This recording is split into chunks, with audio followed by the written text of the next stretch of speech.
तस्वीरों में हरिद्वार में बाबा रामदेव ने, ये यज्ञ की तस्वीरें आप देख रहे हैं। उद्घाटन समारोह में पहुंचे हैं गृह मंत्री अमित शाह। हरिद्वार से ये सीधी तस्वीरें। पतंजलि यूनिवर्सिटी का उद्घाटन हुआ है। इस समारोह में गृह मंत्री अमित शाह, मुख्यमंत्री पुष्कर सिंह धामी, स्वामी रामदेव। हरिद्वार में पतंजलि यूनिवर्सिटी का उद्घाटन और ये सीधी तस्वीरें हरिद्वार से आप अपने स्क्रीन पर देख रहे हैं। संन्यास की दीक्षा। उद्घाटन समारोह में गृह मंत्री अमित शाह मौजूद हैं।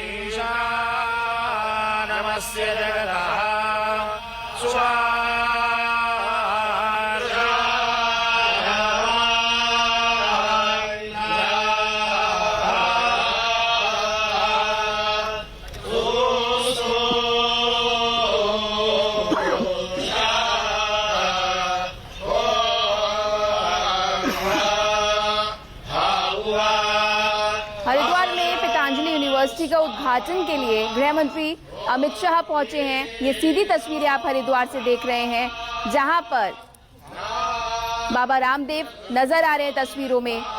मुख्यमंत्री पुष्कर सिंह धामी नजर आ रहे हैं। हर की पौड़ी में संन्यास दीक्षा समारोह का उद्घाटन आप ये सीधी तस्वीरें देख रहे हैं।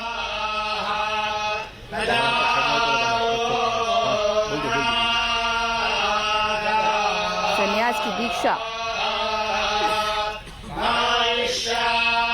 मंत्रोच्चारण। हरिद्वार में पतंजलि यूनिवर्सिटी का उद्घाटन।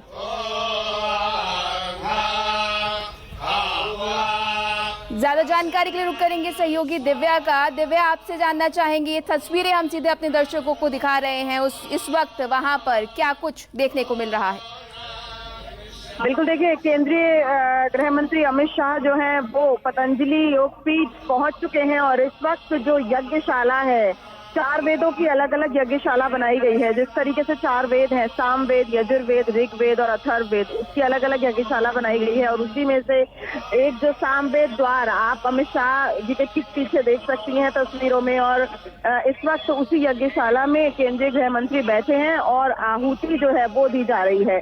जिस तरीके से जो कल्चर है वो किसी भी शुभ काम को करने से पहले हवन किया जाता है, यज्ञ किया जाता है। और बेशक दिव्या, हवन की तस्वीरें हम सीधे अपने दर्शकों को दिखा रहे हैं और ये भव्य तस्वीरें इस वक्त दर्शक देख रहे हैं।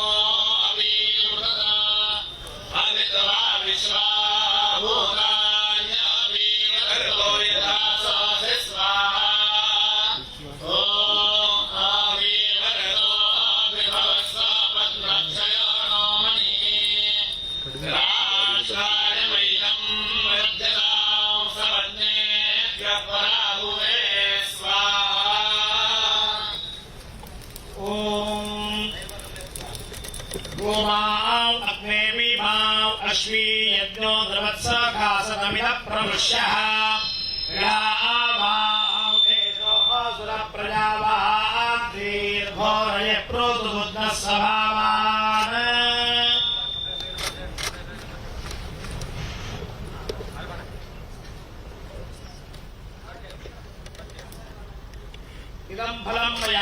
दिव्या, आपसे समझना चाहेंगे, पतंजलि यूनिवर्सिटी के उद्घाटन में पहुंचे हैं गृह मंत्री अमित शाह, क्या कुछ खास?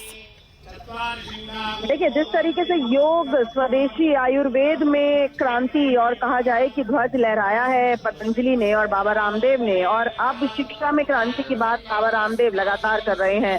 जिस तरीके से आज की अगर बात करें तो आज रामनवमी का मौका था और उसी मौके पर सन्यासी दीक्षा महोत्सव का आयोजन पतंजलि ने किया है। पतंजलि संन्यास आश्रम जो है उन्होंने किया है, जिसमें लगभग 500 युवाओं को ब्रह्मचर्य का पालन करने की शिक्षा दी गई है। साथ ही साथ पहली बार ऐसा देखा गया कि लगभग 40 विदुषियों को भी सन्यासी बनाया गया। अभी तक विदुषियों को सन्यासी बनाया नहीं जाता रहा है, लेकिन पतंजलि ने पहली बार 40 विदुषियों को सन्यासी बनाया। साथ ही साथ 50 से 60 जो विद्वान हैं उनको भी सन्यासी बनाया गया है। लगभग जो शताधिकित यानी कि 100 ऐसे विद्वान और विदुषियां हैं जिन्हें आज सन्यासी बनाया गया है और उसकी दीक्षा जो है वो यहाँ दी गई है। इसके पीछे का उद्देश्य बाबा रामदेव ने लगातार न्यूज़ 24 के माध्यम से ये बताया है कि शिक्षा में क्रांति बेहद जरूरी है। जिस तरीके से राष्ट्रीय शिक्षा नीति 2020 की बात भी करें, उसमें भी हम गुरुकुल की परंपरा, वेदों की परंपरा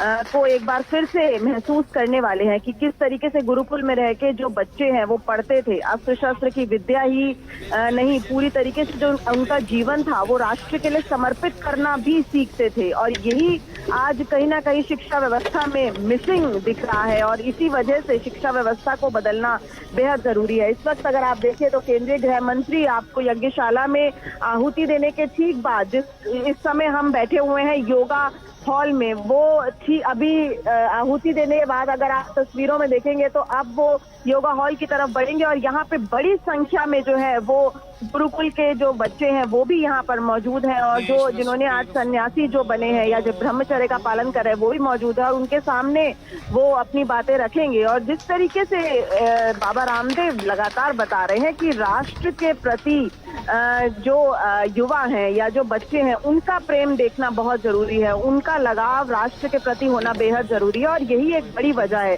सबसे बड़ी बात कि हमने आज देखा जो सन्यासी थे वो सन्यासी केवल यही नहीं है कि उन्होंने भगवा धारण कर लिया, उन्होंने कमंडल ले लिया या उन्होंने रुद्राक्ष की माला गले में पहन ली। वो बेहद शिक्षित हैं। तमाम जो सन्यासी हैं वो डबल MA है, पोस्ट ग्रेजुएट्स हैं, इंजीनियर्स हैं, डॉक्टर्स हैं और उसके बाद उन्होंने अपनी पढ़ाई को छोड़ के ये फैसला किया है कि वो सन्यासी बनेंगे और अपना पूरा जीवन राष्ट्र के लिए समर्पित करेंगे। यानी कि जो राष्ट्र की जो शिक्षा नीति है, राष्ट्र की जो शिक्षा है उसे मजबूती देंगे।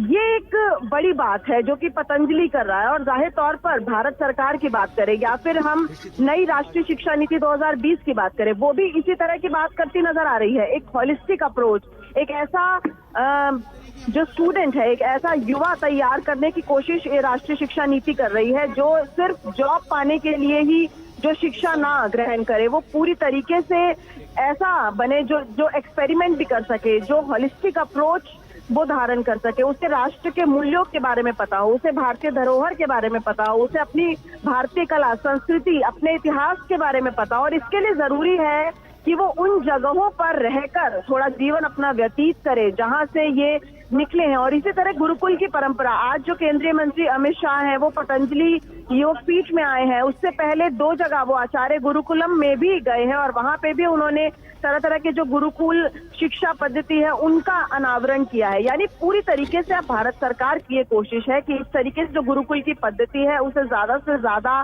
सामने लाया जाए, क्योंकि आने वाले समय में हालांकि 2035 तक राष्ट्रीय शिक्षा नीति जो है वो लागू होगी, लेकिन आने वाले समय में हम देखेंगे कि जो गुरुकुल की पद्धति थी, जिसमें वेद पढ़ाए जाते हैं, जिसमें पुराण पढ़ाए जाते हैं, जिसमें भारतीय इतिहास धरोहर की बात कही जाती है, वो आपको ज्यादा से ज्यादा नजर आएगी, सिलेबस में भी नजर आएगी। और आज हम उसकी एक बड़ी तस्वीर पतंजलि में देख रहे हैं। इस वक्त अगर तस्वीरों में देखें तो अब यज्ञशाला से बेशक दिव्या, जिस तरह से ये तस्वीरें हम देख रहे हैं, बैक टू रूट्स की कोशिश की जा रही है। ये सीधी तस्वीरें हम हरिद्वार से दिखा रहे थे। इस बीच एक बड़ी खबर आ रही है, आपको बता दें, इंदौर हादसे में 11 लोगों की मौत हो चुकी है। दुखद ये खबर है इंदौर से जो आ रही है। इंदौर हादसे में अब तक 11 लोगों की मौत हो चुकी है।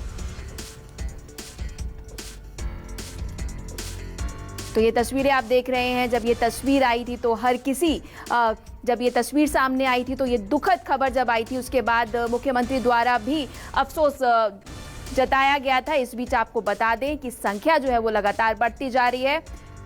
11 लोगों का शव बरामद किया जा चुका है। वहीं रेस्क्यू की अगर बात की जाए तो अब तक 19 लोगों को रेस्क्यू किया जा चुका है। दीवार धंसने से, छत धंसने से ये पूरा हादसा हुआ था इंदौर में। और इस बीच आप ये सीधी तस्वीरें देख रहे हैं जहां पर 11 लोगों की अब तक मौत हो चुकी है। अभी वक्त एक छोटे से ब्रेक का, आप देखते रहिए न्यूज़ 24।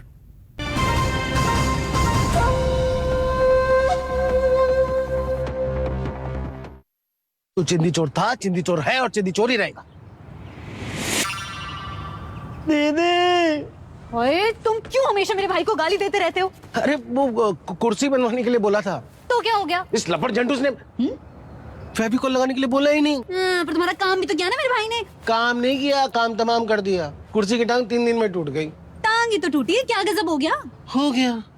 उस कुर्सी पे तुम्हारी माँ भी बैठी थी, उनकी भी टांग टूट गई। तो चिंदी चोर था, चिंदी चोर है और चिंदी चोर ही रहेगा। जीजा जी, जो फेविकॉल नहीं लगवाता है बहुत पछताता है। हमेशा पूछिए फेविकॉल लगाया कि नहीं। सदियों से जिस एलोवेरा से लोग थे अनजान, हमने किया उस पर वैज्ञानिक अनुसंधान और ये पाया कि पतंजलि एलोवेरा जेल से 3 से 7 दिन में पिंपल्स, रिंकल्स, डार्क सर्कल ठीक हो जाते हैं। व रैशेज, इचिंग व स्किन इरिटेशन में तो इंस्टेंट बेनिफिट मिलता है और आपकी स्किन रहती है एवर यंग। ये लीजिए फेस क्रीम, नेचुरल है। नेचुरल वर्ड सुनते ही कैरिड अवे हो गए? कोई भी 2 बूंद नींबू मिला के अपने प्रोडक्ट को नेचुरल बुला सकता है। आपके नेचुरल क्रीम में कितना नेचुरल है पता भी है आपको? Organic harvest brightening face cream, इसमें है 100 गुना ज्यादा vitamin C. Organic harvest, the purest natural. Download the organic harvest app.